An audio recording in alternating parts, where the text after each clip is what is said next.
So can you define in your own words what is feminism? Feminism is more or less just equality for all the sexes, all genders, whatever. There's no people like meninists think that feminist movements they often just focus on radical feminism and radical feminists, and that like skews their idea of feminism and makes them think it's just an angry group of people who just want to kill all men, when that's not it at all. Like, we just all want to be equally treated, equally respected, in both social and professional settings. Feminism is just equality between everyone. Is there a difference between genders and feminism? Absolutely. Genders and feminism is definitely not the same thing.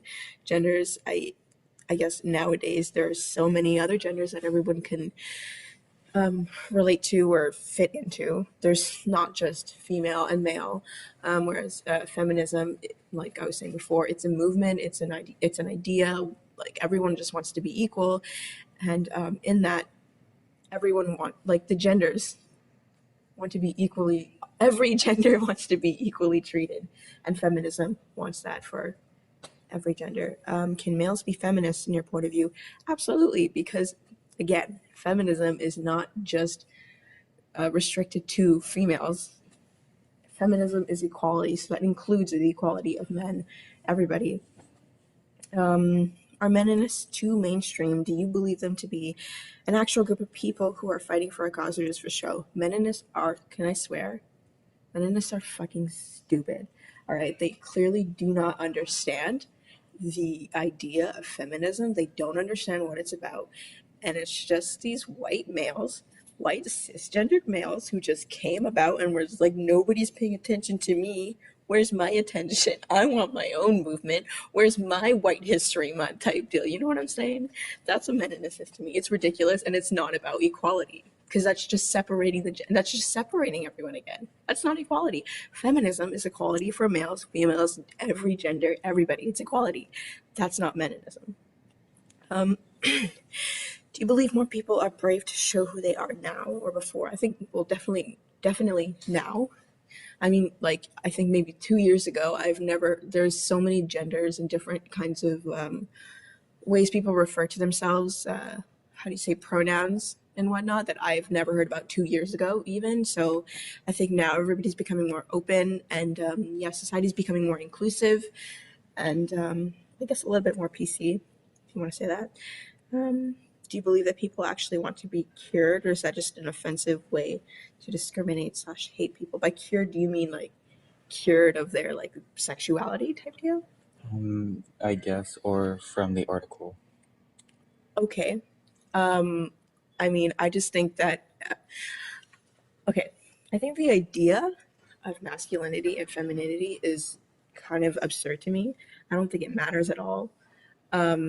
And I think that everybody kind of just wants to just do their own thing, kind of just, I don't know, just chill. They don't want to, I think everything has too much of a focus on it. Femininity and masculinity has such a huge focus on it that it's not necessary at all. And everybody seems to need to have to fit into something. And there's nobody that just can't fit into anything and just like be who they are. And I don't think nobody wants to be cured of their sexuality. They're just who they are. They just want to be who they are. Like, I don't think there's any way to, you can't cure it. It's not a sickness. You can't control who you like. You can't control what you're into. Do you have to change for the media, for the people around you?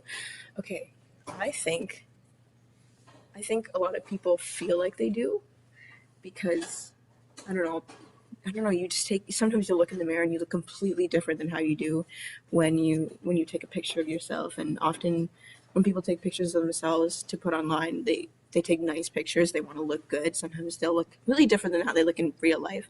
Often I'll see people that I won't even recognize in person because they don't look anything like they do on social media. I think in the society that we're in now, that you might think that you have to change because there's obviously a much bigger focus on people who are quote unquote pretty, beautiful, whatever, however people decide who those people are. But I don't know, I just don't think any of that is necessary at all. What age do you think people come across personally about these topics? You mean like what age do they realize these topics are important and whatnot? I guess in their teens. Well, I guess it kind of starts in their young lives, like maybe around like 8, 9, 10. But then in their teens, it really starts to flourish, and they start to uh, be more curious and try to find out more about themselves, more about just growing and changing society that we live in. Because I don't, children don't they're not necessarily thinking about gender roles as much. I mean, I personally didn't. I kind of just, I don't know. I played with Legos. I played with, I don't know. I don't want to sound like one of those. I'm not a gamer girl. You know what I mean? Though I don't know. Children don't think about gender roles in that way. They kind of just do what they like to do. They do what they think is fun. But then at a certain point in time, as you get older, you start to realize that uh, society has its ways of doing things, and society, when they pick people that are beautiful and the ones to be popular, and like you'll see the characteristics and you'll see like what is all the same and what is different, and then people will want to form themselves to fit in those ideas.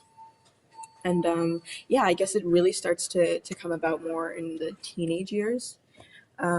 Yeah, once they become more susceptible to, I guess, social media and yeah, more people around them.